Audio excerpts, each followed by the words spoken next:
है ना, वो कॉन्सेप्ट है बेसिकली। पहले इसके अंदर वो है टाइम वैल्यू मनी। शायद आप लोगों ने सुना हो कभी कि टाइम वैल्यू मनी का मतलब क्या होता है। अच्छा, टाइम वैल्यू मनी को समझने के लिए ना, वो हर चीज़ पे अप्लाई होता है, लेकिन समझना हमें आसानी के लिए पड़ता है इंटरेस्ट के एग्जाम्पल से। तो इंटरेस्ट का हराम होना एक अलग चीज़ है, बट उसको अंडरस्टैंडिंग और नॉलेज होना एक अलग चीज़ है। तो मिसाल के तौर पे अगर आज किसी के पास 100 रुपये है और वो खुदा न खास्ता बैंक में रख देता है सेविंग अकाउंट में, और बैंक में हम कहते हैं कि जो उसमें इंटरेस्ट है वो 10% है, तो जब एक साल गुजर जाएगा तो वो 100 रुपये कितने बन जाएंगे? 110 हो जाएंगे। तो वो हो जाएंगे, यानी इसको हम फार्मूले में लिखेंगे तो 100 ज़रब 1 जमा रेट। ठीक है जी, ये 1 ईयर के बाद। अच्छा, अब अगर एक साल और गुजर गया तो अब क्या होगा? अब वो कितने पैसे हो जाएंगे आफ्टर 2 ईयर्स? 120, यानी जो पिछली बेस थी। अब इसमें दो तरीके हो सकते हैं। एक तरीका जो पहले होता था उसको कहते हैं सिंपल इंटरेस्ट। उसमें होता कि प्रिंसिपल अमाउंट 100 रुपये होती थी, उसी पे मिलता होता था सूद, और ये वाला 10 रुपये बाद का लोग ले भी लेते थे। तो मिसाल को अगर बैंक का सिस्टम ये हो कि आपको 10 रुपये वो हर साल देता रहेगा, किसी ने पैसे रखे हैं वो आपको 10 रुपये हर साल दे रहा है, तो अब आपका बेस 100 ही रहेगी, तो फिर हर साल बाद 10 रुपये ही आएंगे। लेकिन अगर वो 110 है तो फिर वो अगले साल उसको बेस को यूज़ करते हुए वही फार्मूला फिर आगे कंटिन्यू हो जाएगा। तो इसको वो कहते हैं कि मिसाल के तौर पर अगर हम इस फार्मूले में हम कहेंगे जी, उसके लिए अंग्रेजी का मुहावरा होता है कि $1 today is not equal to $1 tomorrow. तो आज अगर 100 रुपये किसी के पास, तो अगर वो 100 रुपया, अच्छा अब इसको दूसरे तरीके से कहेंगे, अगर आज एक बंदे के पास 100 रुपये है तो साल बाद वो 100 रुपये की वैल्यू क्या रह गई होगी उस 100 के नोट की?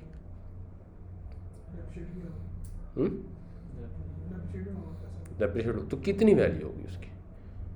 फर्स्ट इन्फ्लेशन जो है ना वो 10% है, तो आज का 100 रुपये वो जब एक साल गुजर जाएगा तो अब उसकी वैल्यू क्या होगी, वो कैसे निकालेंगे?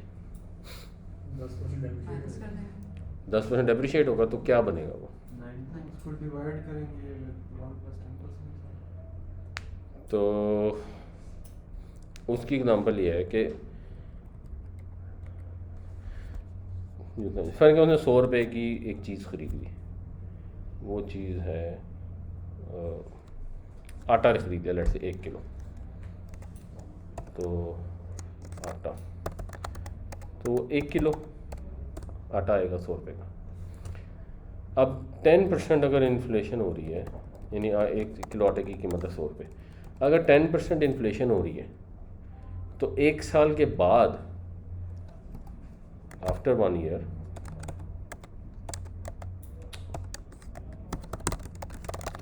एक किलो आटे की कीमत क्या होगी? 110 होगी। अब ये बंदा जब 100 का नोट लेके आटा लेने जाएगा तो इसको कितना आटा मिलेगा?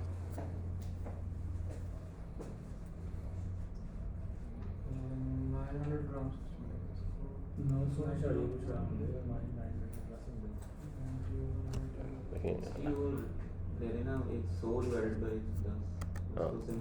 तो after 1 year ₹100 is equal to 100/110। तो ये 90 रुपये 90 पैसे के इक्विवेलेंट हो जाएगा आफ्टर 1 ईयर। यानी उसको अब वो 0.909 किलो ले सकता है ना, तो हम दूसरा लगाएंगे कि उसका 100 रुपया जो है एक साल बाद 90.9 रुपये के इक्विवेलेंट हो जाएगा, 91 रुपये तकरीबन बन जाएगा। ठीक है, ये कॉन्सेप्ट है टाइम वैल्यू मनी। इसको आप दोनों एंगल से, अच्छा इसको हम कहते हैं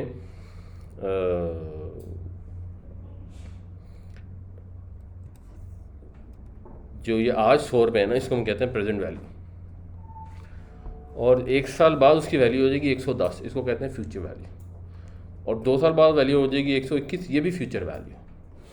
तो हम इसी को एक अगर चार्ट की फॉर्म में देखें कि हम फर्ज करेंगे जैसे कि इनिशियल इन्वेस्टमेंट है 100 रुपये, एनुअल इंटरेस्ट रेट है 10% और 10 साल का पीरियड है।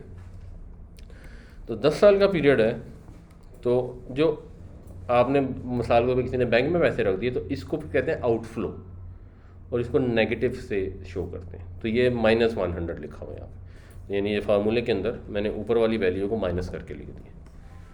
तो अब हम क्या करेंगे, इसको कहते हैं टाइम ज़ीरो, और जब साल ख़त्म होगा तो एंडिंग बैलेंस होगा, यानी टाइम ज़ीरो पे तो एंडिंग बैलेंस 100 रुपये ही है ना।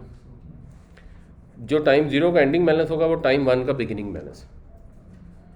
तो टाइम 1 जब बिगिन हो रहा है तो ये इसकी वैल्यू है 100 रुपये। जब साल पूरा हो जाएगा तो इसके अंदर 10 रुपये इंटरेस्ट ऐड हो जाएगा। अगर पे नहीं हो रहा तो उसको कहते हैं अक्रू होना, तो अक्रूड इंटरेस्ट ऐड हो जाएगा। तो अब एंडिंग बैलेंस बन जाएगा 110 रुपये आफ्टर 1 ईयर, और 2 साल बाद 121 हो जाएगा। तो ये अक्रूड इंटरेस्ट साथ कैलकुलेट हो रहा है, ये वही बेसिकली आप 1.1 से मल्टीप्लाई करें। तो एक तो इससे एक फार्मूला भी बन जाता है बड़ा आसान कि future value is equal to present value multiplied by 1 plus rate power period. तो जितने नंबर ऑफ ईयर्स होंगे या पीरियड होंगे, हो सकता है मंथली कंपाउंडिंग हो सकता है एनुअल हो, सेमी एनुअल हो, कुछ भी हो सकती है। तो इस एग्जांपल में एनुअल है तो इसमें एन से बड़ा नंबर ऑफ ईयर्स है, इसलिए यहाँ वर्ड पीरियड यूज़ किया गया। तो 10 साल बाद उसकी वैल्यू हो जाएगी is equal to 100 into 1.1 power 10 which is 259.37, और यहाँ पे भी वही वैल्यू आ रही। अब हमने इसकी एक और एंगल से दें कि वर्क बैकवर्ड करना हो कि हम कि यार एक बंदा ये चाहता है कि उसको 10 साल बाद मसलन बच्चों की तालीम के लिए 200 रुपये चाहिए, तो आज वो कितने रुपए इन्वेस्ट करेगा?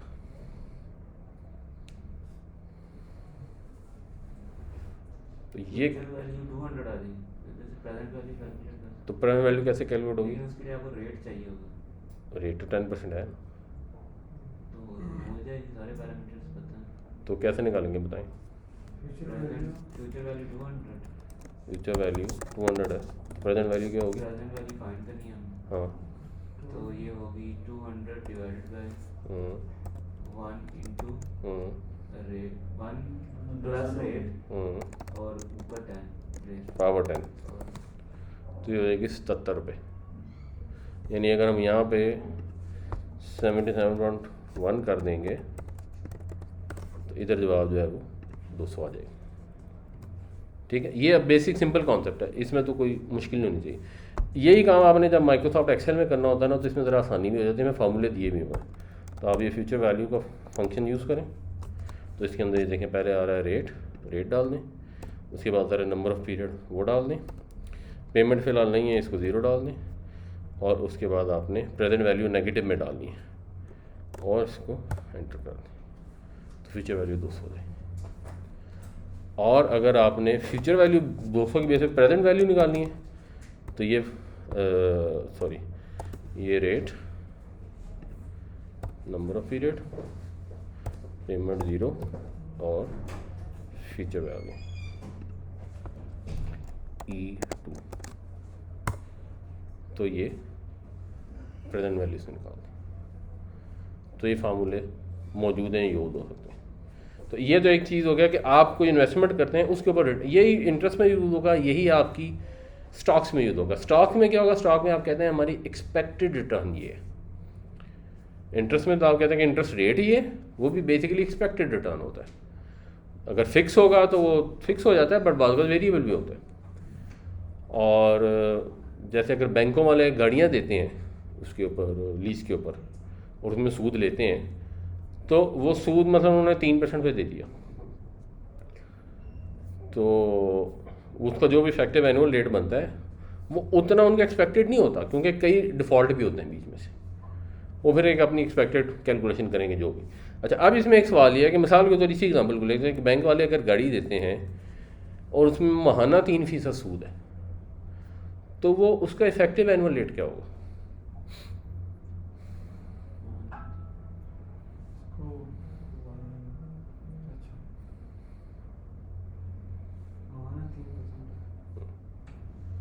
इसी फॉर्मूला को यूज करके निकाल सकते हैं इफेक्टिव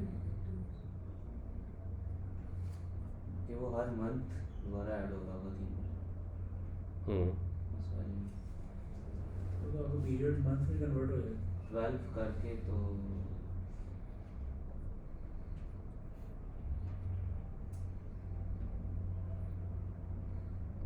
फंस गए। रेट को कन्वर्ट करना है या आपने इफेक्टिव एनुअल रेट बताना है ना कि एक बैंक कहता है कि या तो मैं आपसे महीना चार्ज करूंगा या मैं एनुअल चार्ज करूंगा। अगर महीना चार्ज करूंगा तो 3% करूंगा, एनुअल करूंगा तो कितना करेगा?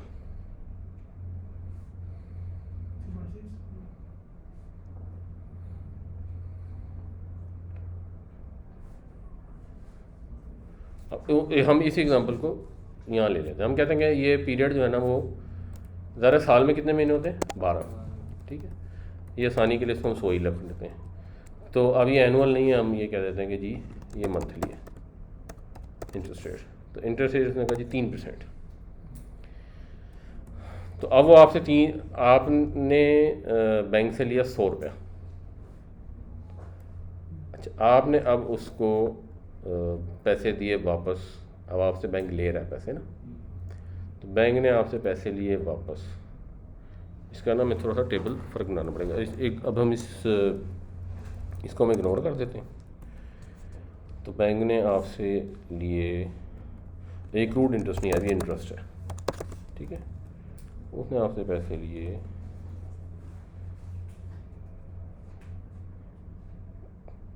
उसने आपसे पैसे एक्चुअली हर महीने 3 रुपये ही लेने, 3 रुपये लेने ना, क्योंकि वो मंथली चार्ज कर रहा है। तो वो हम ये फार्मूला लगाते हैं, दिस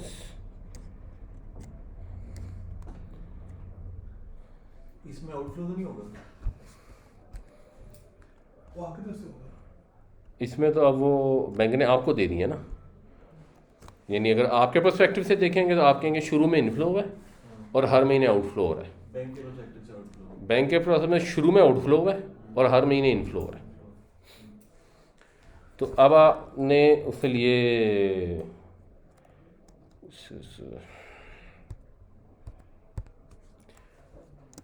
मल्टीप्लाई बाय, इसको हम फिक्स कर देते हैं। तो अब आपको जो है ना वो आपने हर महीने 3 रुपये दे रहे हैं।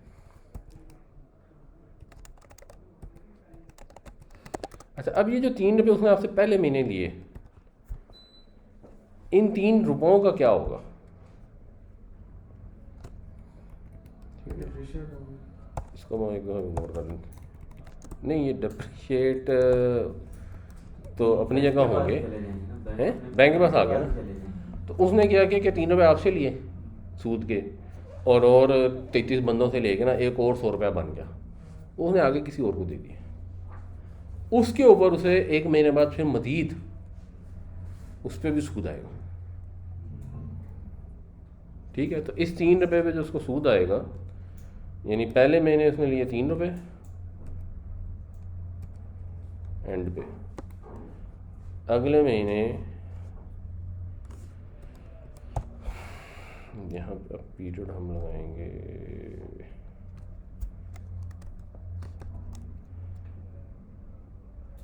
1 2 3 4 5 6 7 9 10। ज़्यादा ही ना वैसे कॉम्प्लिकेट हो जाए, जो पता लगे आपको, जो क्योंकि वो मैं चाह रहा हूँ कि थोड़ा टाइम वैल्यू मनी भी समझ आए और जो हमारी प्रॉब्लम है उस पर भी आ जाए, कहीं और ही ना चले जाएँ, उसके बाद पता लगे कि जो आनी सी समझ वो इधर ही सारी गुम हो गई है। तो जब 1 महीना गुजर जाएगा ना, मतलब पहले महीने में मिले 3 रुपये, और आमतौर पे इसमें असम्पशन पता क्या होती है, ये जो इस तरह का से इसमें होता है कि वो सूद 0 टाइम 0 से शुरू कर लेते हैं। एक ये भी प्रॉब्लम होती है। तो अभी टाइम 0 वाली असम्पशन ले लेते हैं कि टाइम 0 से अगर शुरू हो रहा है तो इस 3 रुपये के ऊपर उसको मज़ीद सूद मिलेगा 1 महीने बाद। तो ये बन जाएगा is equal to this into 1 plus this, इसको फिक्स कर देते हैं। इस पे जो 3% मिल रहा है वो 3 तो नहीं, लाजमी तो नहीं है, वो तो जिस अगले को देगा वो जितने पे देगा उतने उस पर डिपेंड करता है, बट हम एज्यूम करते हैं कि सेम मिल रहा है। ठीक है, आगे भी उसने इसी काम में लोगों को ही सूद ही दिया, वो 2 महीने बाद इतना हो जाएगा। टाइम 0 पे सिर्फ 3 ही आएगा, वो तो पहली इंस्टॉलमेंट है। टाइम 0 पे उसकी वैल्यू 3 होगी ना, टाइम 0 पे तो उसकी वैल्यू 3 होगी ना, और टाइम 1 पे उसकी वैल्यू होगी D9, ये कर देते हैं D9, 2 पे ये बढ़ जाएगा। तो ये पैसे होते होते होते इतने हो जाएंगे, यानी ये वो 3 रुपया जो है ये 12 महीने के बाद इतना हो जाएगा। अच्छा, अगला जो 3 रुपया है वो 12 महीने बाद, यानी वो पहले महीने के एंड पे आएगा, तो वो ये होगा, वो 12 महीने बाद यहाँ पहुँच जाएगा। उससे अगला जो 3 रुपया है वो यूँ होगा।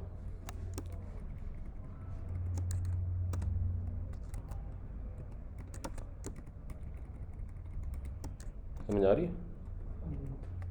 हाँ, एंड में जवाब गलत ही ना निकाला कोई इसका।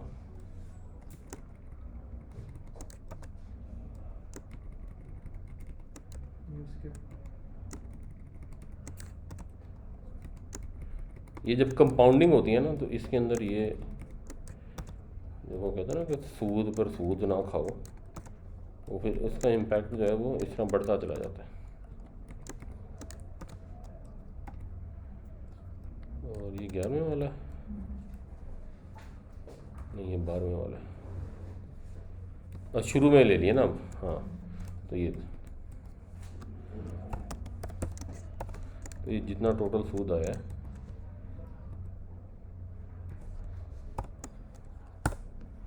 वो मिल गया 43.85 जी। 36 होना चाहिए ना। अगर हम सिंपल 12 से करते तो 36 होना चाहिए था। तो इसको फिर वो करते क्या हैं कि ये जो एक लफ्ज़ इस्तेमाल करते हैं उसको कहते हैं नॉमिनल। तो ये जो नॉमिनल इंटरेस्ट रेट है ना, नॉमिनल इंटरेस्ट रेट वो तो 36% ही है, वो तो 3 को सिंपल 12 से ज़रूर दे देते हैं। और एक होता है, इसको कहते हैं EAR, effective annual interest rate. तो effective annual interest rate practically क्या होता है, आप उसके लिए फिर जो फार्मूला बनता है वो बनता है = 1 plus monthly interest rate power 12 minus 1। इसके अंदर जो असम्पशन है ना, ये at the end of the period है। अगर आप इसको at the end of the period लेंगे तो फिर जो इंटरेस्ट की अमाउंट आएगी वो इससे बनेगी, यानी अगर एंड ऑफ द पीरियड लेंगे तो फिर ये होगा ना। समझ आई कि ख़त्म हो गई ये बात? समझ आई? अगर ये शुरू के पीरियड के मिलने में एंड के पीरियड में मिला हो तो एक्चुअली भी ये वाला महीना रेलेवेंट हो जाएगा ना। सही है। 12वां महीना की वैल्यूज़ ये होंगी, क्योंकि फिर ये 1 में 3 होगा ना, ठीक है। तो ये जब वैल्यू इनको जमा करेंगे 42.58। तो इसको अगर आप फार्मूले से निकालेंगे तो ये आई गेस कि 42.58 होगा। देख लेते हैं 42.58 तुम्हें लगी? ठीक है, ये तो बहरहाल एक चीज़ है सिंपल कि टाइम वैल्यू मनी क्या होती है, और जब ये पीरियड में यूँ होता तो ये इम्पैक्ट हो जाता है। जब बैंक वाले आपको कहते हैं ना कि हम आपको 3% चार्ज करेंगे, कोई वो लोग लीज कराते हैं, तो लोग यही समझते हैं कि यार हम 36% दे रहे हैं, और लोग 36 भी नहीं सोचते, कहते वो 3% है बस।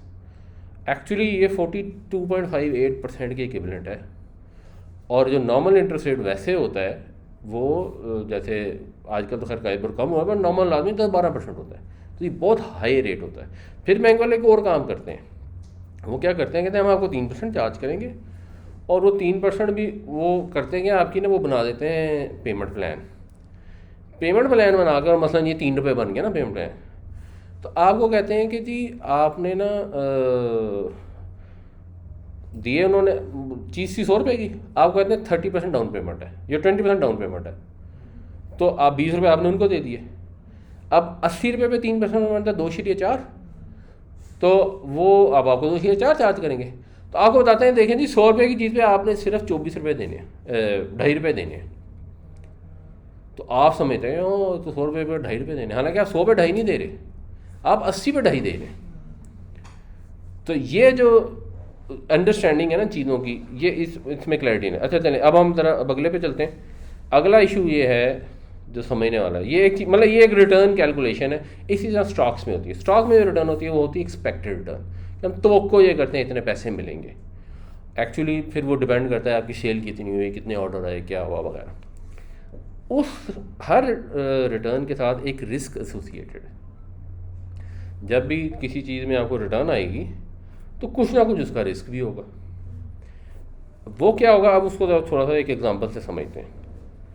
फर्स्ट करें एक कंपनी है जिसके अंदर 2000 रुपये की इन्वेस्टमेंट रिक्वायर्ड, ठीक है, और उस इन्वेस्टमेंट के अंदर जो रिटर्न ऑन इन्वेस्टमेंट एक्सपेक्टेड है वो 20%। तो एक आदमी था सॉफ्टवुड की तरह, उसने कहा जी हम तो दूध पे काम नहीं करते, तो वो जो रिटर्न ऑन इन्वेस्टमेंट 400 रुपये बन गई, 2000 का 20%, सूद वो है नहीं, 100% इक्विटी है। तो उन्होंने 2000 के 2000 अपने डाल दिए। जब 2000 के 2000 अपने डाल दिए और 400 रुपये प्रॉफिट हो गया, तो वो एज्यूमिंग कि टैक्स नहीं है, टैक्स को इग्नोर कर दो, तो रिटर्न ऑन इक्विटी भी 20% हो जाएगी। तो एक चीज़ है रिटर्न ऑन इन्वेस्टमेंट, एक चीज़ है रिटर्न ऑन इक्विटी, ये दो मुख्तलिफ चीज़ें हैं। इस केस में क्योंकि इन्वेस्टमेंट और इक्विटी बराबर है तो वैल्यू भी बराबर है। वरना इन्वेस्टमेंट होती है आपकी टोटल इन्वेस्टमेंट, जो इक्विटी से भी आ सकती है और लोन से भी आ सकती है, जो आपके टोटल एसेट्स जो भी इन्वेस्टमेंट। इक्विटी इन्वेस्टमेंट में फ़र्क यह है कि एक अगर बिज़नेस शुरू करने के लिए आपको 2000 रुपये या 2 मिलियन या 2 बिलियन रुपीज़ चाहिए, तो ये तो इन्वेस्टमेंट रिक्वायर्ड है ना।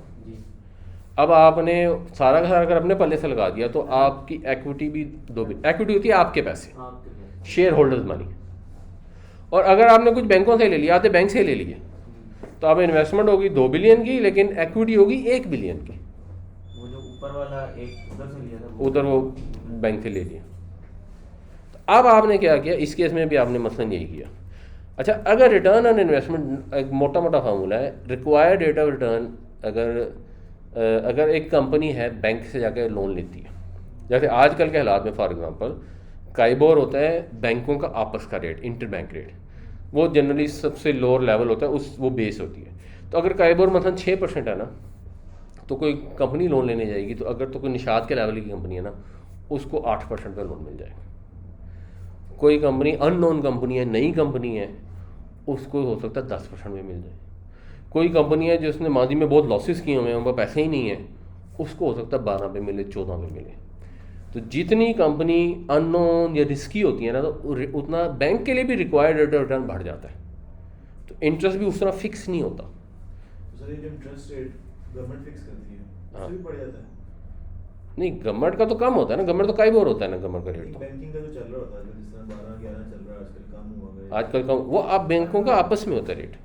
वो तो एक बेसिक रेट सरकार ने निकाला ना स्टेट में, वो फिक्स नहीं होता, वो बैंक जब तो चेंज कर देगी हर महीने बाद, हर महीने और चेंज कर देगी। नहीं, वो इसको कहते हैं इंटर बैंक रेट, यानी एक बैंक है या स्टेट बैंक है, वो दूसरे बैंक से पैसे लेता है ना, किस रेट पे उस पर वो रेट पे करता है।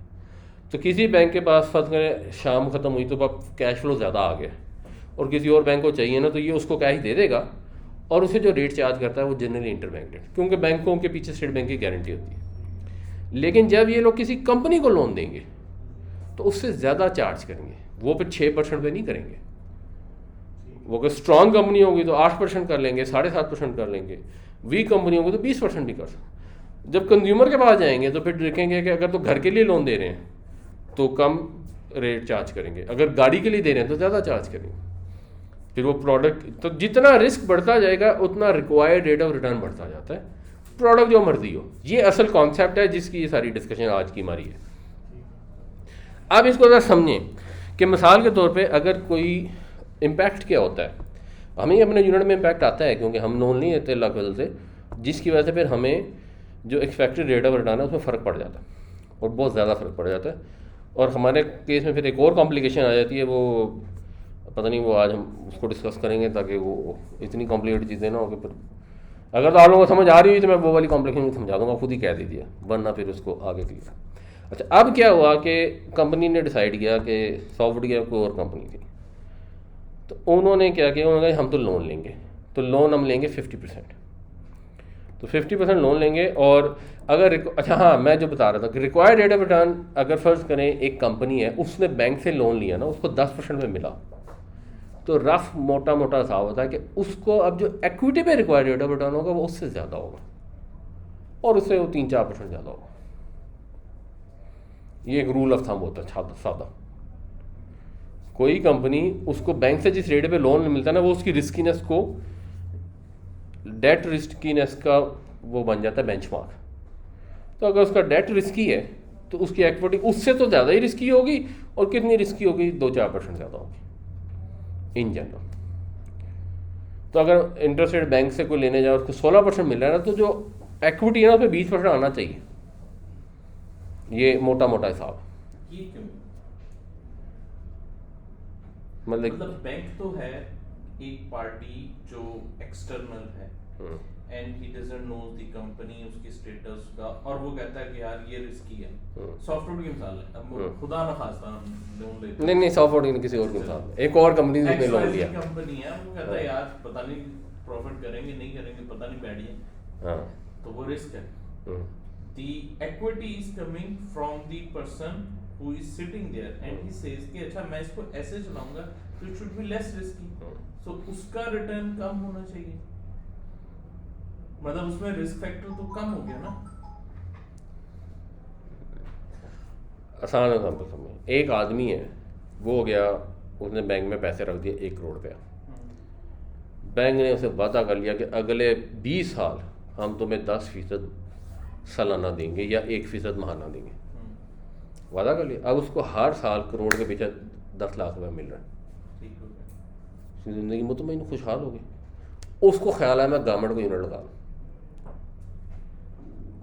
तो अब उसको कितनी तवक्को हो कि मुझे कितनी को पैसे लगे मिले तो मैं गवर्नमेंट को यूनिट लगाऊँ। अब इसके अंदर ये है कि he is comparing कि अगर मैं पैसे बैंक में रख दूं तो मुझे इतना पड़ेगा। Bank is of course less risky than a government unit, है ना, लेकिन बैंक के लिए मैं ज्यादा रिस्की हूँ या मेरे लिए मेरा ज्यादा बिजनेस ज्यादा रिस्की? नहीं, एक्चुअली मेरा ख्याल है ये पर्सपेक्टिव वो है कि जो भी प्रिवेलिंग रेट होगा ना, मान के बैंकों का रिटर्न का रेट जो होगा, वो तो रेट आपको बगैर कुछ किए कराए मिल रहा है। जब आप उस इन्वेस्टमेंट को कहीं और शिफ्ट करने चाहेंगे तो आप उससे ऊपर कमाना चाहेंगे तो आप जाएंगे ना, वरना why you move for the same 10% और 9% बिजनेस। नहीं, मतलब ज़रूरी है कि आप कुछ करें। एक ऑप्शन ये है कि आप किसी गवर्नमेंट फैक्ट्री में इन्वेस्ट कर दें, एक ऑप्शन है बैंक में पैसे रख दें, गवर्नमेंट में प्रॉफिट एंड लॉस की बेसिस में इन्वेस्ट कर दें। तो अब आपको बैंक से मिल रहा है 10 लाख रुपया साल का, गवर्नमेंट फैक्ट्री से आपको क्या तवक्को होगी तो आप उसमें अपना करोड़ का डालेंगे, 20% की होगी तो डालेंगे, ज़्यादा होगी तो कराएंगे, वरना क्यों डालेंगे। प्लस ये इसको भी है कि पर्सपेक्टिव एक तीसरे आदमी के लें, तीसरे आदमी का कि अब वो इन्वेस्ट करने जा रहा है कि मैं इस कंपनी में इन्वेस्ट करूं या बैंक को दे दूं। अगर बैंक 15% दे रहा है तो फिर ये नहीं, वो तो मेरा ख्याल है बल्कि इससे भी ज़्यादा होनी चाहिए, क्योंकि वहाँ पर आपको लॉस भी होगा, इसीलिए वही तो रिस्क है। मतलब वो 15 के वो 20-25% होनी चाहिए। एक्चुअली वो 20 मांगेगा, ये भी समझें। अगर वो बैंक में रखेगा उसको मिलेगा 10%, अगर वो कंपनी को देगा तो वो 20 तवक्को करेगा। अच्छा, जब बैंक में को बंदा रखे और बैंक उसको 10% वापस करे, जब बंदा बैंक से लेने जाएगा तो वो 10% पे नहीं देगा, वो तो 14-15 पर देगा, क्योंकि उन्होंने अपनी कॉस्ट उस स्प्रेड से कवर करनी है। तो मैं जो फार्मूला बता रहा हूँ वो ये है कि अगर कंपनी ने जाके बैंक से लोन लिया और उसको 14% में मिला है अगर, तो अब उसका रिक्वायर्ड रेट ऑफ रिटर्न मसलन 18% होना चाहिए।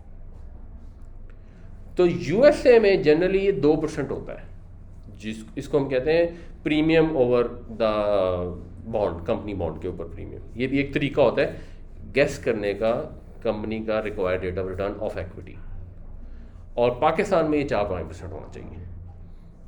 और क्योंकि यूएसए में रेट वैसे ही कम होते हैं, तो एज अ परसेंटेज अगर होता ही 4-5% रेट है और कंपनी का, तो उसके ऊपर 2% is good enough from an equity perspective.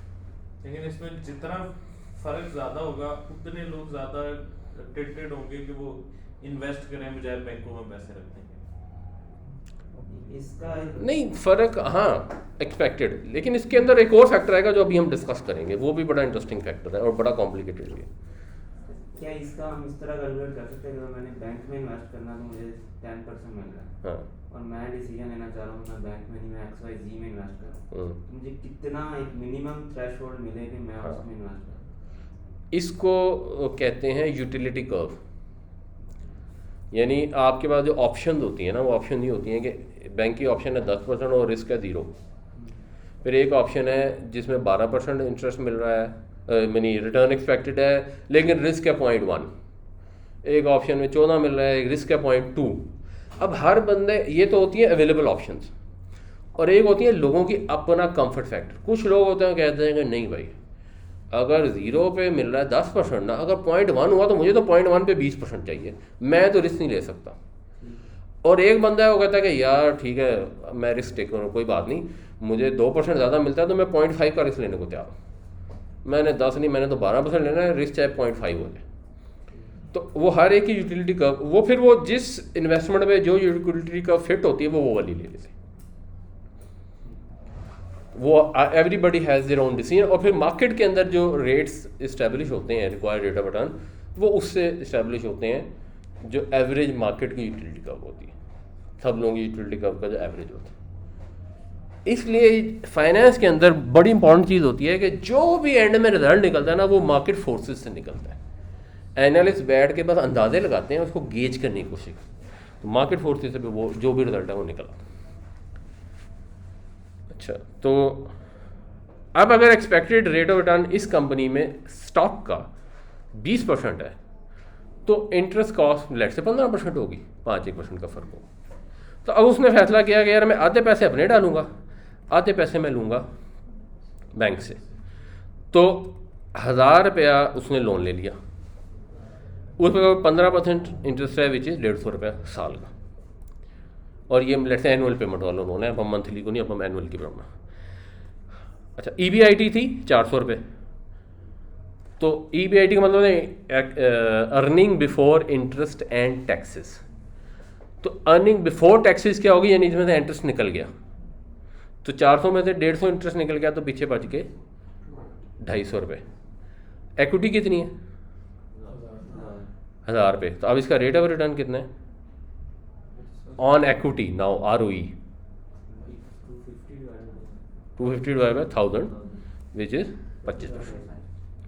तो ये डिसीजन करने से कि वो बजाय उसने 2000 रुपये अपने लगाने के, उसने 1000 रुपया बैंक से ले लिया, 1000 अपना लगा लिया, उसका एक्सपेक्टेड रेट ऑफ रिटर्न बढ़ गया, 25% हो गया।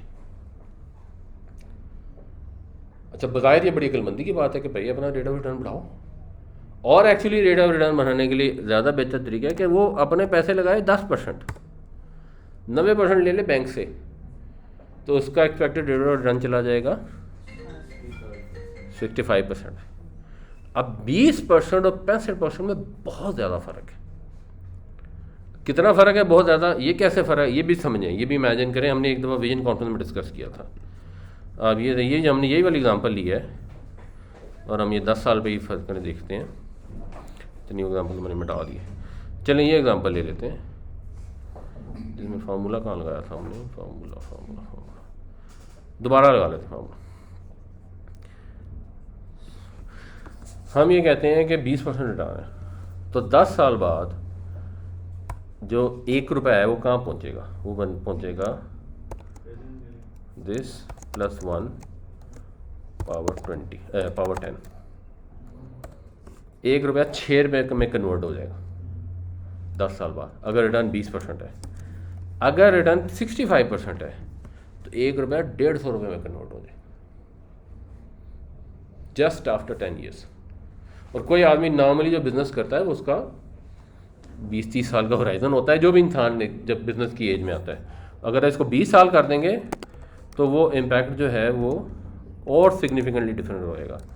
यानी ये 20 साल बाद 38 रुपये बनेंगे, ये 20 साल बाद 22,000 रुपये बन जाएंगे। तो ये 20% और 65% बहुत बड़ा डिफरेंस है। ये छोटा डिफरेंस नहीं है, ये बहुत ही बड़ा डिफरेंस है। Keeping in you the fact कि मसलन ये अगर उसको बैंक में रखने में 10% मिलता था और इन्वेस्टमेंट करने में उसको 20% मिल रहा है, या जनरली फ़र्क जो है ना वो कोई 6-7% का होगा कि वो बैंक में रखे तो उसको 12 मिलता होगा और इन्वेस्टमेंट करके उसको 18-19 मिलता होगा, तो उसकी बेस पे वो बैंक की छोड़ के गवर्नमेंट फैक्ट्री में इन्वेस्ट करने का फैसला कर लेता है कि यार ये ठीक है, रिटर्न ठीक है। 6% इज सो बिग। तो उस हिसाब से देखें तो 20 और 65 के अंदर 45% का फ़र्क। तो this is a very big difference जब आप ये लेवरेज बढ़ाते हैं। अब सवाल ये है कि अगर इतने लेवरेज बढ़ाने से रिटर्न मिल जाती है तो बड़ी अच्छी बात है, तो फिर सारे ये काम क्यों नहीं करते, या फिर सारों को ये काम करना चाहिए अगर रिलीजियस वो हिंड्रेंस ना हो। तो कोई और भी इफेक्ट होता है इससे। फिर आपने बैंक को भी तो देना है ना वापस 15%। हाँ, वो तो ये दे दिया ना 270 पे। रिस्क होगा ना रिस्पेक्टिव, उसके अलावा रिस्क बढ़ गया। मार्केट पर नहीं, इस रिस्क को कहते हैं फाइनेंशियल लेवरेज। मोटे मोटे दो रिस्क होते हैं, एक होता है ऑपरेटिंग लेवरेज। ऑपरेटिंग लेवरेज क्या होता है कि एक आदमी है मिसाल के तौर पे, उसने पेट्रोल पंप लगा दिया और जनरल एक्सपेक्टेड है कि यहाँ से गाड़ियाँ गुजरेंगी और पेट्रोल जो है वो बिकता ही रहेगा, तो रिस्क कम है। और एक बंदे ने गवर्नमेंट का यूनिट लगा दिया, उसमें रिस्क ज़्यादा है। एक नॉर्मल से, वैसे तो अब आज पेट्रोल वाले काम में एक्चुअली अब रिस्क बढ़ता जा रहा है। तो एक तो ये, इसको कहते हैं ऑपरेटिंग लेवरेज। लेवरेज का मतलब क्या होता है कि आप ज़रा सा जोर लगाते हैं और अगली चीज़ आप बहुत भारी उठा लेते हैं, लीवर अप करना ये होता है ना। ये है फाइनेंशियल लेवरेज। जब आप बीच में डेट ऐड करते हैं, फाइनेंसिंग ऐड करते हैं, तो आपका रिस्क लिवर अप हो जाता है। कैसे होता है अब इसको हम समझने की कोशिश करते हैं। इसी एग्जांपल को हम लेते हैं, हम कहते हैं कि ये 2000 रुपये की इन्वेस्टमेंट करके वो साल में 1000 रुपये की 1000 की सेल कर सकते हैं साल में। मीटिंग थी 4 बजे तक तुम्हारा इसका किनसे आधा घंटा का कोशिश करते हैं आधे घंटे अंदर क्लोज कर दें। तो अच्छा, आप सेल है आपकी, आप कर सकते हैं 2000 की इन्वेस्टमेंट है, 1000 रुपये की सेल कर सकते हैं। फर्ज करें ये एक मॉडल है, और आपकी जो कॉस्ट ऑफ गुड्स सोल्ड है ना, जिसको हम वेरिएबल कॉस्ट कहते हैं, वो है 50%। जैसे मतलब रेस्टोरेंट है, तो रेस्टोरेंट में ऑन एवरेज जो मटेरियल्स की कॉस्ट होती है ना 50% के करीब होती है, या 50 से थोड़ी कम होती है, डिपेंडिंग ऑन के क्या चीज़ बेच रहे हैं। मटन बेचेंगे तो ज़्यादा होगी मटेरियल का, चाइनीज़ बेचेंगे तो कम होगी, इट डिपेंड्स। तो लेट्स से 50%, तो 1000 रुपये में से 500 रुपये तो निकल के कॉस्ट के वेरिएबल, और ऑपरेशनल ओवरहेड है 100 रुपये का, वो किराए हैं वगैरह वगैरह। तो आपकी जो 1000 में से 600 निकल गया तो 400 रुपये बच गया, 20% आपको मिल गया लेवर्ड। और अभी हम इसको लेते हैं 50% इक्विटी, और 25% जो है वो अगर जिसने बैंक से लेने का फैसला कर लिया उसको रिटर्न 25%। अब ये फाइनेंशियल लेवरेज क्या है? अब हुआ ये कि सेल आपकी 1000 रुपये की बजाय कम होगी, और सेल होगी आपकी 700 रुपये, चलिए अभी कम 900 रुपये होगी, 10% गिर गई। तो जब 10% गिरी तो आपको जिसने अपने पल्ले से पैसे लगाए थे उसको 18% रिटर्न आ रहा है, और जिसने बैंक से लिया हुआ था वो 20, अब डिफरेंस सिर्फ 2% का रह गया। तो अब हमने कहते हैं कि नहीं, सेल और गिर गई, सेल 700 हो गई। जब सेल 700 होगी तो जिसने पल्ले से पैसे बनाए हैं उसकी रिटर्न बढ़ जाएगी, और जिसने बैंक से पैसे लिए हैं उसकी रिटर्न कम हो जाएगी। इंटरेस्ट फिक्स है तो वो तो देना ही देना है, ऊपर 150 रुपये तो देना ही देना है। तो ये है लेवरेज। अच्छा, अभी 50% लेवरेज से तो तसल्ली नहीं हुई, वो बंदे ने कहा नहीं मैंने तो और ज़्यादा लोन लेना, उसने वही 90% लोन कर लिया। 90% लोन करके अब अगर हम इसमें देखें और इसमें हम 900 डालें तो हम 900 पे ही देखेंगे। जब सेल 1000 से 900 हुई है उसी में आपकी उसमें यानी जब 1000 थी तो 20 और 65 है, 900 हुई तो 18 और 40 हो गई, डिफरेंस कम रह गया। और जब 700 हुई तो जिसने पल्ले से पैसे डाले उसको तो 13% ही मिल रहा है, लेकिन जिसने बैंक से लिए था उसका -10% हो गया। तो ये है रिस्कीनेस जो ऐड हो रही है। तो वो जो एक्सपेक्टेड रेट ऑफ रिटर्न है ना 20% की बजाय 65% का, वो अगर हम मसलन इसको देखें 750 पे, तो 750 पे ऑलरेडी ये 0 के करीब आ जाती है उसकी। तो ये चीज़ के उसके पैसे डूब सकते हैं, उसको लॉस हो सकता है, ये होता है रिस्क। तो रिस्क की डेफिनेशन ये होती है the probability of getting a loss. दो तरीके से डिफाइन कर सकते हैं, probability of getting below expected return या प्रोबेबिलिटी ऑफ गेटिंग लॉस। वैसे जनरली लॉस को कहते हैं, यानी जीरो से नीचे चला जाए। तो जब आप अपनी लेवरेज बढ़ाते हैं तो अब 1000 की जगह 25% की वजह से सेल कम होना तो कोई इतनी बड़ी बात नहीं हो सकती। और अगर और ज़्यादा कम होगी, मतलब 500 हो गई, तो पता लगेगा इस केस में तो फिर भी कुछ पैसे बना रहे हैं, और इधर तो 60% अगर उसका वो हो गया तो अब वो डूब गया। यानी अब उसको जो पैसे हैं 120 रुपये पल्ले से देने पड़ेंगे। अब एक बंदे ने 1000 रुपये बैंक से लिया हुआ है, 1000 अपना डाला हुआ है, अब वो सिस्टम में से नहीं, एक्चुअली इसमें 10% उसने अपना डाला है। सॉरी हाँ, उसने अपना डाला हुआ है 200 रुपये। 200 रुपये में से 120 रुपये निकाल देगा तो पीछे तो बच जाएगा 80 रुपये। अच्छा फर्स्ट उसने ऐसा ही कर लिया और 80 रुपये को बैंक से और लोन ले लिया, जब 80 रुपये बच जाएंगे तो ये तो 4% हो जाएगा, ये 96 चलेगा। और अगले साल फिर ये हो गया, तो अगले साल अब जब ये फिर हो गया तो उसके बाद 80 से और लॉस हो गया 138 का। वो दोबारा लोन लेगा। अब को देगा ही नहीं बैंक लोन। बैंक लोन उसको देते हैं जिसको नहीं चाहिए होता, जिसको चाहिए होता है उसको नहीं देते, क्योंकि वो तो डूबने का खतरा होता है। बैंक ने भी तो अपनी रिस्कीनेस मैनेज करनी होती है ना।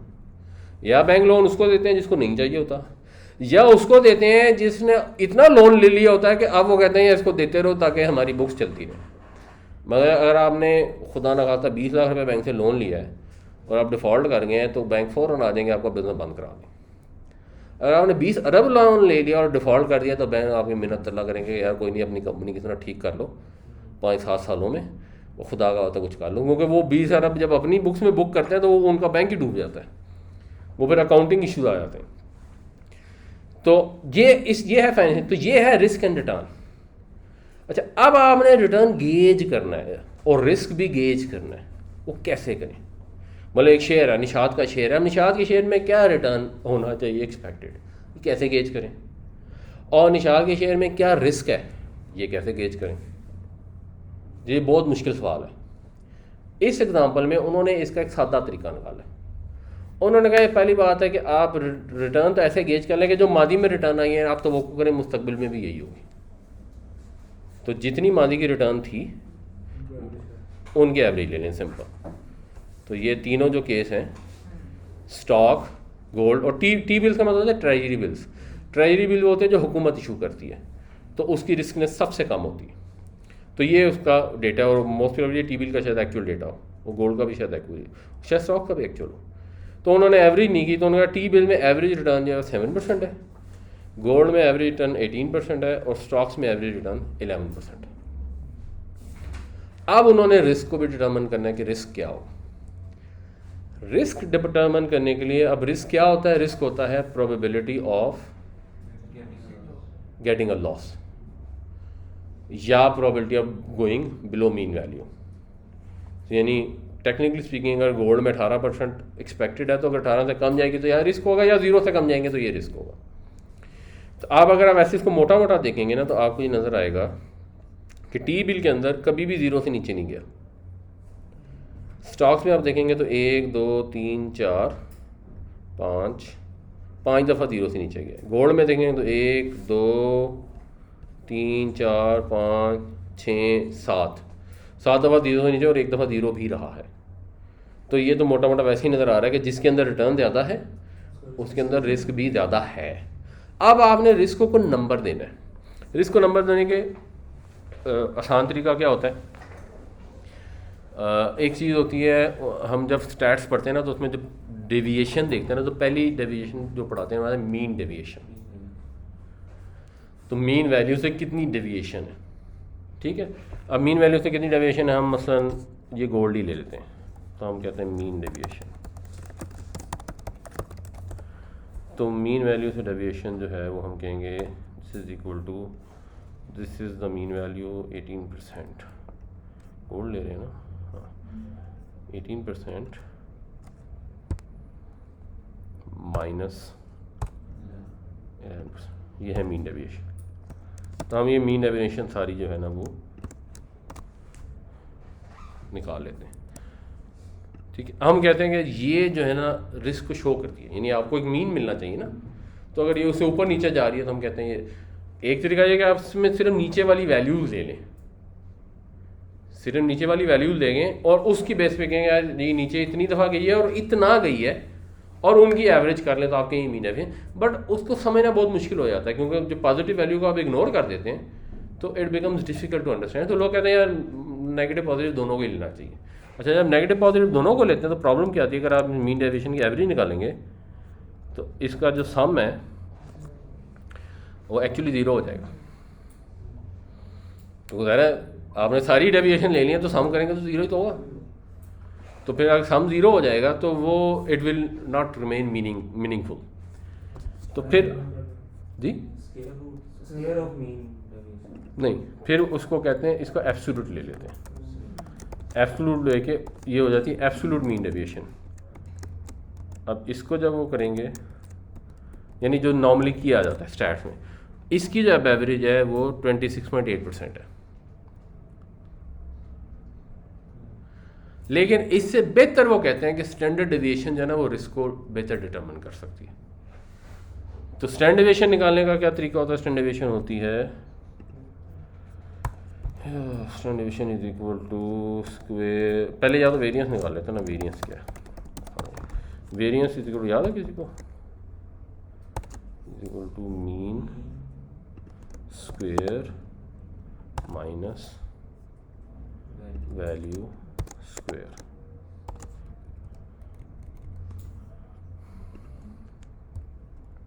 मैं आपको समझ आ रही है? अगर नहीं आ रही तो पूछ लें, बजाय इसके कि बाद में अफसोस हो गया, वो समझ तो कुछ आया नहीं, इतना टाइम भी तो लग गया और समझ भी कुछ नहीं आया। आ रही और भी जिसको नहीं आ रही वो तो अब ये वेरिएंस है। ये बड़ा सभी नहीं हुआ है स्टैंडर्ड डेविएशन और प्रैक्टिस नहीं किया है तो अच्छा, वेरिएंस को आप यूज़ कर सकते हैं और बेसिकली वेरिएंस ही यूज़ होती है एज अ रिस्क मेजरमेंट, लेकिन आसानी के लिए क्योंकि वेरिएंस स्क्वायर्ड में होती है तो फिर उसको सब मतलब बात करनी मुश्किल हो जाती है कि इसका मतलब क्या है। तो इसलिए वो स्टैंडर्ड डेविएशन ले लेते हैं। स्टैट्स में भी स्टैंडर्ड डेविएशन इसीलिए लेते हैं क्योंकि जब आपने कॉन्फिडेंस इंटरवल निकालना होता है कि जैसे 6 सिग्मा कहते हैं, 3 सिग्मा इधर और 3 सिग्मा इधर, तो वो कितनी वैल्यू में, तो स्टैंडर्ड डेविएशन की टर्म्स में बात होती है। असल कॉन्सेप्ट वैसे वेरिएंस का है, तो इधर भी जो रिस्कीनेस है वो वेरिएंस से डिटर्मिन होती है, लेकिन हमने जब बात करनी होती है तो आसानी के लिए फिर हम स्टैंडर्ड डेविएशन कर लेते हैं। तो स्टैंडर्ड डेविएशन हो जाएगी इसका स्क्वायर रूट।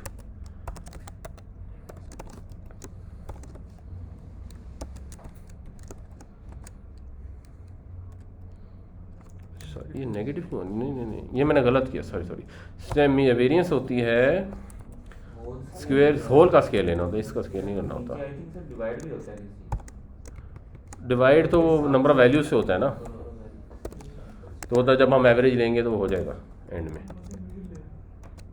ये तो भी हम इंडिविजुअल वैल्यूज है ना।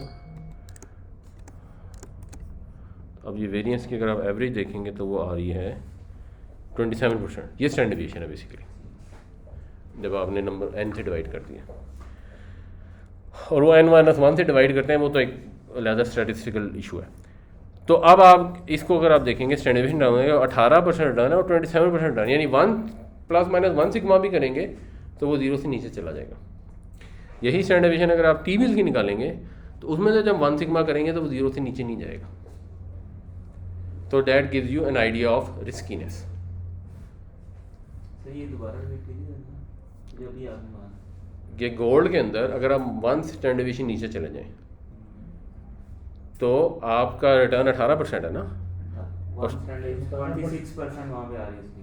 नहीं 27% एवरेज है ना स्टैंडर्ड डेविएशन, और ये 18% है जो एक्सपेक्टेड रिटर्न है। तो अगर मैं एक भी स्टैंडर्ड डेविएशन नीचे जाता हूँ मैं तो लॉस में चलेंगे ना, -9% हो जाएगा।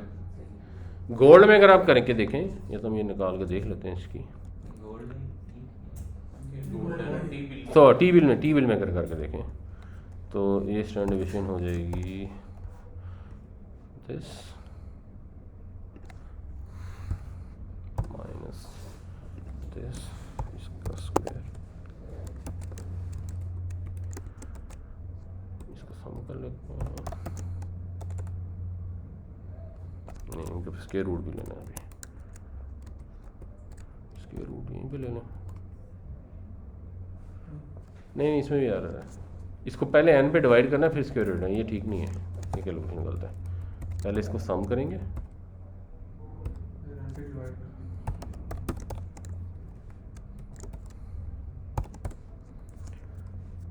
और n है 22 21, तो इसको इससे डिवाइड करके स्क्वायर रूट लेंगे, डिवाइड बाई 21 32.7% है। और इसके अंदर भी यही काम करेंगे तो ये बनती है 2.7%। समझ आइए, ये बहुत तेज हो गए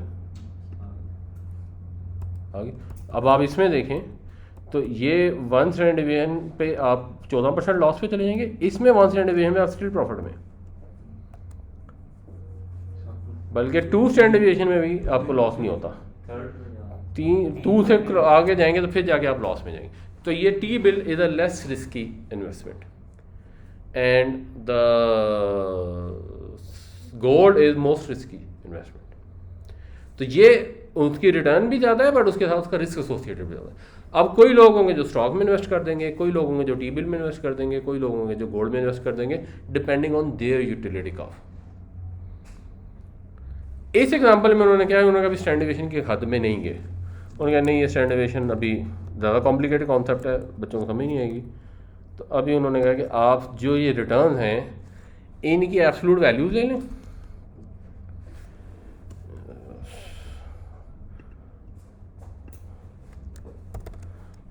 तो इनकी आप ले लें absolute value. Absolute value Excel में लेना बहुत आसान है, सिंपल एब्सोल्यूट का फार्मूला लगा लें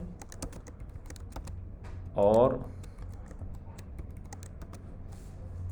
उसके बाद उनकी एवरेज ले लें।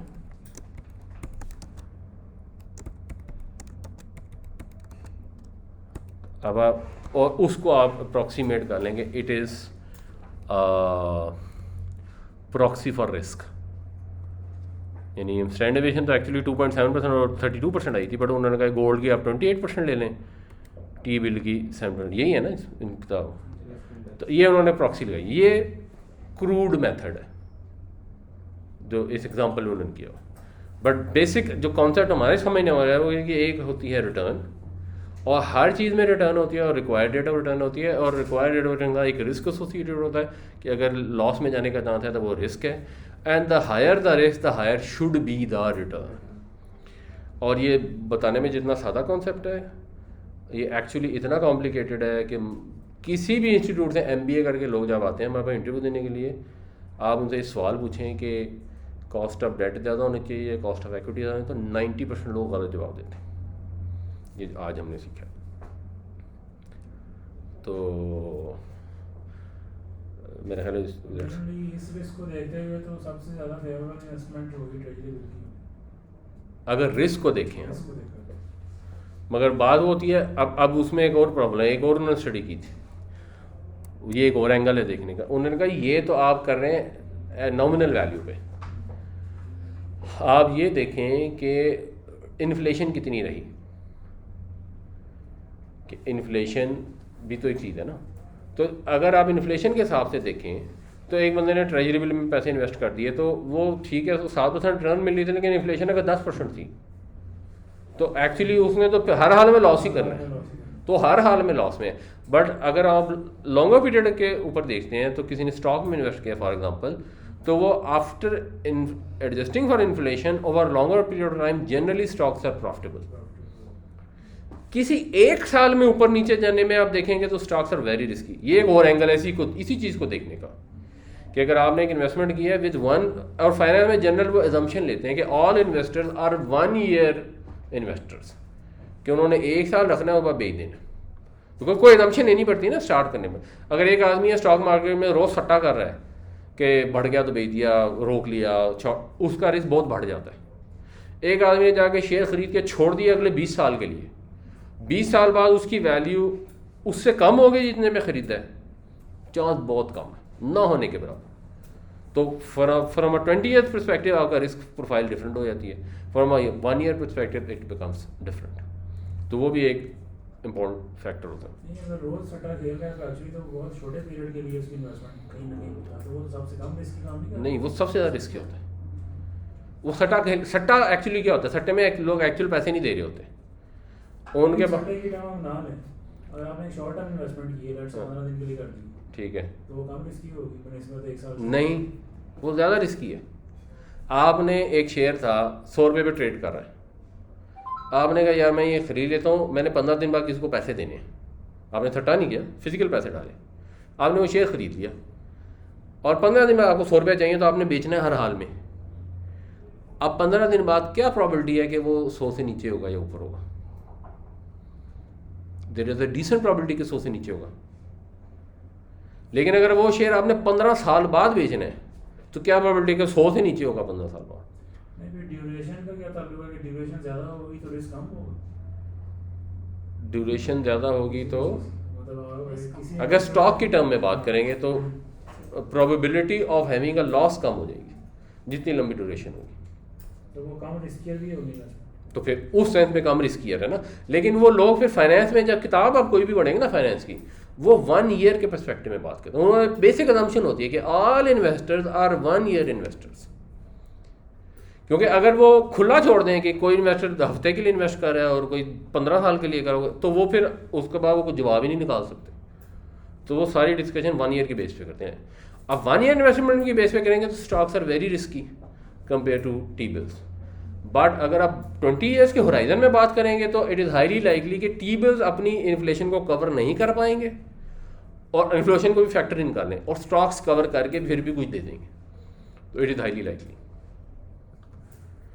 तो ठीक है जी, इसमें कोई सवाल तो नहीं है, मुश्किल है। एक चीज़ आप लोगों को मेरे ख्याल में रह गई है, वो ये कि क्वेश्चन में एक्चुअली वो पोर्टफोलियो बना रहा है। पोर्टफोलियो इसलिए है कि मुख्तलिफ चीज़ों के मुख्तलिफ रिस्क हैं और अब आपने एक रिस्क को एक लेवल के ऊपर रखना है और रिटर्न को भी एक लेवल पर रखना है। इसलिए फिर ये जौन सा ना मॉडल बनता है कि अब इतनी जौन सा ना आप अपना रिस्क मेंटेन कर लें, इससे ज़्यादा ऊपर आपका रिस्क ना जाए और इससे कम आपकी रिटर्न ना। मतलब उसने आपको इस इंडेक्स का पोर्टफोलियो टारगेट दे दिया ना कि 15% से इससे ज़्यादा आपका रिस्क ना हो नहीं और होना इससे चाहिए। कम आप कितनी मैक्सिमम रिटर्न ले सकते। और उसके अंदर उसने यानी इसने 2 असम्पशन लिए। एक उसने कहा ये रिस्क डिटर्मिन होगा एब्सोल्यूट रिटर्न से, ये फेक असम्पशन है, एक्चुअली दुनिया में कोई ऐसे नहीं करता। दूसरी उसने ये असम्पशन लिया कि पोर्टफोलियो का जो रिस्क है वो वेटेड एवरेज होगा इंडिविजुअल प्रोडक्ट्स के रिस्क की,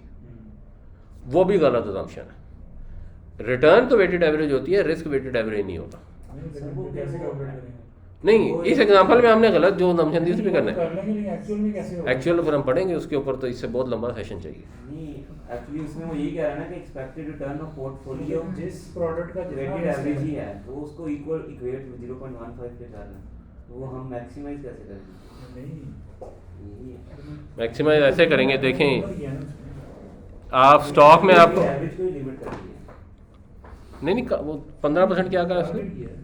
उसने कहा आपका जो है ना risk index Risk index. Risk index of your portfolio equal 0.15 या उसने पहले कहा रिस्क इंडेक्स ऑफ पोर्टफोलियो की weighted average of the risk indexes of investment. हाँ, आगे उसने कहा कि मैक्सिमाइज आगे उसने कहा you would like the risk index of your portfolio to equal 1.1। हाँ। हाँ, तो ये 2 चीज़ें हैं ना। ये तो अलग-अलग मेरे ख्याल में दोनों एक ही नहीं। नहीं, एक चीज़ है एक्सपेक्टेड रिटर्न, वो ये है, ठीक है। एक्सपेक्टेड रिटर्न 11%, 18%, 7% है। पोर्टफोलियो की जो एक्सपेक्टेड रिटर्न होती है वो वेटेड एवरेज होती है हमेशा। ठीक है। अगर आपने आधे ये ले लिए और आधे ये ले लिए तो आपकी एक्सपेक्टेड रिटर्न इन दोनों की एवरेज होगी, वेटेड है क्योंकि उतने पैसे उसमें लगे हैं उतने आ जाएंगे। ठीक है। अच्छा, पोर्टफोलियो का जो रिस्क होता है ना वो वेटेड एवरेज नहीं होता पोर्टफोलियो का। The sake of this example वो weighted average. For this example weighted average है। वो मैं सिर्फ ये बता रहा हूँ कि ये जो चीज़ वो बता रहे हैं ये बात गलत है। तो इंशाल्लाह आगे सवाल आएंगे जिसमें हम पोर्टफोलियो का रिस्क भी डिस्कस करेंगे कि वो कैसे डिटर्मिन। रिस्क भी निकाला गया है जो उसने एब्सोल्यूट वैल्यू वो भी गलत है निकाला। जो आगे चेंज हो जाएगा। वो वेरिएंस और स्टैंडर्ड डेविएशन यूज़ करते हैं, वेरिएंस बेसिकली यूज़ करते हैं उसके लिए। स्टैंडर्ड ये एब्सोल्यूट नहीं यूज़ करते वैल्यू। तो ये बस उसने एक आपको आसानी करने के लिए आप ये जूम कर लें ताकि आपको आसानी से हो जाए, वरना फिर और वो फाइनेंस कॉम्प्लिकेटेड हो जाएगी। ठीक है जी। आसानी से रवि हाँ